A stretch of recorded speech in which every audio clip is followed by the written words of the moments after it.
I gained from that, not say just about her, but just I think a lot of single people could find themselves in bitter situations if you don't gain the right closure. So that's what I love about just most of the time, whenever I'm in a experience, relationship or not, I try to make sure that there is an end of closure that wraps up, and we gain the lessons from that. We gain what we understand what has happened.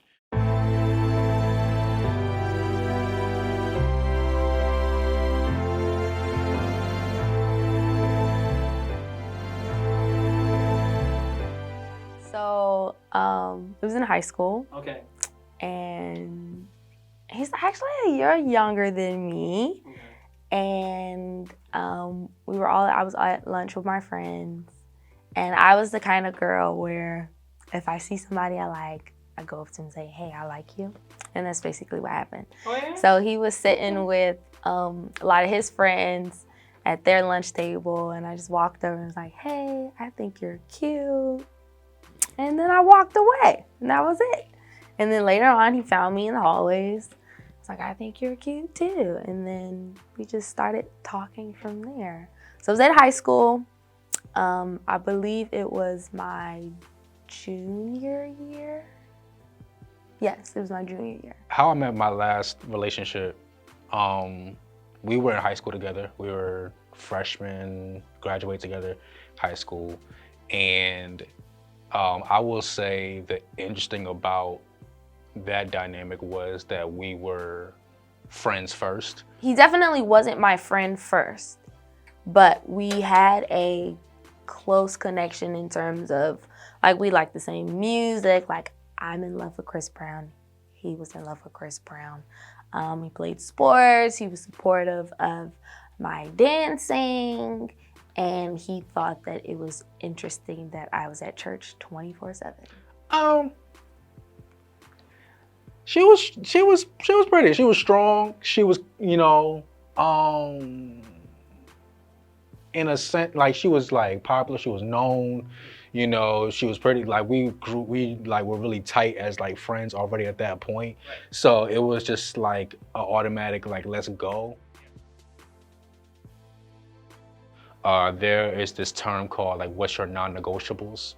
And there are certain non-negotiables that I had and or non-negotiables that she has had, that, ultimately lended up to the way we were. So, like, there are certain habits, there were certain past relationships that have gotten involved. There were trust issues that were in effect. And, I think also when you're in that young age, you're still trying to navigate, like, what makes sense, or options and things like that. Like, what that's just like all weighing on you. And if you're not careful, you can kind of like lose sight of like what's in front. So I believe that ultimately there was a number of cases of what has happened. I don't want to get into many specifics of it, but for the most part, I believe that if there's things like pet peeves or things that just like a turn off or a turn on, stuff like that, if that gets in the way and it's just like a reoccurring thing, it's just like, all right, I can't take it no more. Like, I'm kind of like done. I felt like I wasn't growing spiritually, and he put me in a place where I felt like I felt like I was his saving grace. And I kept pushing for, like, I want my family to like you, but they don't. Like, I want you to go to church with me, but you don't want to, that kind of thing. And it just went downhill from there. I know he felt insulted because there were times where I would go, I'm praying and you're not even like trying to participate, or like I'm singing and I'm like, why are you singing that song? And it's like a gospel song. I'm like, because I want to sing gospel. Like, I want to sing for the Lord. That's what I do. That's what I enjoy doing. And that's like my deeper connection to God by singing or dancing. And I know that there were times where he would get uncomfortable. But the Splitsville, our relationship was very toxic, and I don't like calling people out of their names, but I did it a lot. I know for me, I did it a lot. Yeah. I got angry, he got angry, and then it ended with a non-consensual situation, which was very harming to my physical health, my mental health, and yeah. Communication in that sense, like I like now being married, even in a relationship with my wife, when we were dating, there would be constant times where I would send her exactly like what I'm doing, who I'm hanging with, where I'm at, you know, and I would literally give like almost like how you would have in college, like you have like block 1, block 2, block 3, 9:30 class, not to 10:45. Like that's literally what I was, and it almost taught me like what time is like time each and every out of my day, my hours, my minutes. So it actually can be very punctual, and I think that also keeps you true to your word as well. So the more that we communicated that way, and the more that she understood that, meaning my wife, I think the more she understood that she could trust me. I'm very honest with her about what my schedule is. And I think in my last relationship, I couldn't necessarily get that. Now, mind you, we were in the same high school, but after, you know, X, Y, and Z, I don't know exactly like who the friends are. You know what I'm saying? Like, I don't know if I can trust this one or that one. And I think with my wife specifically, we would be very honest and transparent, open about who these friends are in our space. And I think everything revolves around community as well. Like relationships is community. So like whoever you bring into that space, like that ultimately can do two things. It could do one, it could benefit the marriage, or it can affect it, or in a sense, lower the quality or the extent of like how long the relationship will go, marriage will go. So right now, my husband and I were fasting with our church. Right. And this is actually our first time really doing it truthfully. Yeah.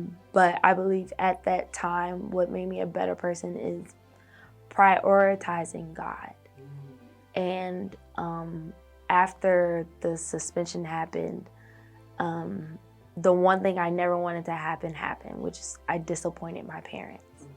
And I disappointed my mentor. I didn't dance the same. So I was not Milan. I was a whole nother person. Yeah. No one recognized, and I didn't even recognize myself. Yeah. So I was put in a state of who am I? Why did this happen? How did it happen? Yeah. How did I put myself in this situation? And then it put me in a place where I questioned God, like, God, why?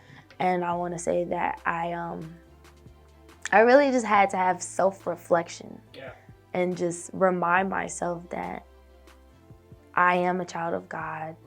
And that the things that happen in my life happen for a reason. Yeah. So I had to take the time to understand, or just try to understand, like, this maybe is why this happened, so that I can grow to be also caring and compassionate, but making it known that I'm still a person, and although I'm putting you first, I'm gonna put myself first as well. So I do that a lot more now. Mm-hmm. So I'm consistently putting myself first. Yeah.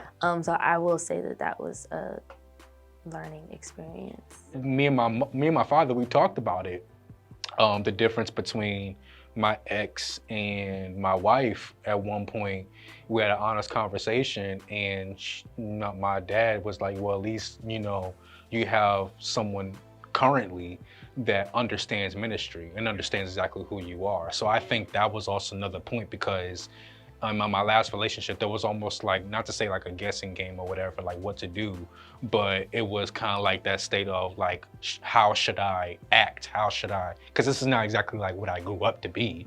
This is not exactly who I aspired to be. I just so happened to be, and this is what happened, right? So it was a situation where it was like, how do I navigate? How do I maneuver? And my wife was the perfect fit for it, because she came from that same experience. I think because my heart was in such a vulnerable space of healing and restoration, I felt like I had, I like to say that God gifted me just a tiny speck of discernment at the time, because like my family always says, like with every, you know, previous ex and things like that, like, does he know the Lord? Does he go to church? Does his family go to, like, are they involved in like ministry? And I was never able to answer that question with yes. It was always no, no, no, no. And for me, I felt like because it was super important to my family that it became super important to me. But after everything that I went through, because with that relationship, I said it shouldn't be that important that they go to church or they know the Lord, because I can be that person. I can be that person to introduce God to them. But after going through that, I realized that I don't have to do that with every relationship. You don't gotta save them. Yeah, I don't have to save this person. Right. You know, so when when I'm seeing a man, I'm like, oh, I see God. Yeah. Wow. Okay. It's like I felt. I don't want to say I felt a relief off my shoulders, because it's not like, oh my gosh, I see God, this is the man for me. But I was comfortable. I felt safe with the person that I have. I don't know who this person is, but I feel safe from a distance. Yeah. By the time of me meeting my wife versus the time splitting from my ex was a very, very short amount of time. So there are certain emotions that you do carry from one experience to another, certain doubts that you have that carry from one experience to another. But I believe my wife and the rock that you really have, the one that you know is the one, or she believes that she's the one. And Milan, in a sense, negated all of those experiences. We were very honest and open about what did happen in our past relationships. And in response to that, we were then saying to ourselves, or acting as if this is how it happened. It can get there by this step. And in turn, I would feel this way. And there has been some occurrences where some experiences were similar, but for the most part, we were very open about it, and we apologized and say, you know, this will never happen again. And there was a moment where I believe that, you know, there were we would bring it up on accident or unintentional, and all by means unintentional. But to bring it back in context, even for the young man that we're speaking to, you really have to understand what that cause is and what the root of that thing is. And once you understand the root of the experience that has broke you, be open and be honest about it and say like, yo, this is what happens when. I remember me and my one of my mentors was talking, was like, and this was about like love or something like that, but he was like, yo, if you do this, it makes me horny. Like, this is the type of stuff that you really have to like communicate. The language, the verbal, the physical, anything that has like a triggering moment. That's the point where you have to communicate that. I will say that the growth does not stop at I do. We continue to grow, and individually, of course, as one, like both of us, but individually we continue to grow, and that you do begin to have a sense of who you truly are and who you truly want to be for this person that you know you're in love with, you're in this marriage with, you're in this life with from day to day. You begin to understand. And through the dating, you know, we were dating and I was, you know, realizing, okay, I know I don't like this. I know I do like this. I know this doesn't work for us. I know this does, and things like that. But once you get married, it doesn't stop there. You have those life lessons being single, but when you become one, there's a new journey. So it never stops. The growth never stops. And then the love never stops. It gets new every single day. Like my wife said, the love continues to grow every day. It's brand new mercy every morning. And that's the beautiful thing about it, is that it keeps on evolving and keeps on evolving. And every day I ask myself, did I sacrifice today? Or did I damage today? As a husband, that's kind of like where I stand, because men and women are like, we're tricky, or it's like it's a tricky type of thing. It's like that dynamic, especially coming from like the same household but two different households. And just like, when you're first married, they always say, that first 10 years is XYZ, or that first 5 years is XYZ. And it can be, it very well can be, but how you respond to that is another story. You always find in these 5-10 years, you're gonna look and say, I could see where this kind of traces back to, or things like that. But 10 years from that, it's like the love is still growing, it's still evolving. And I always look at it and say it's a process.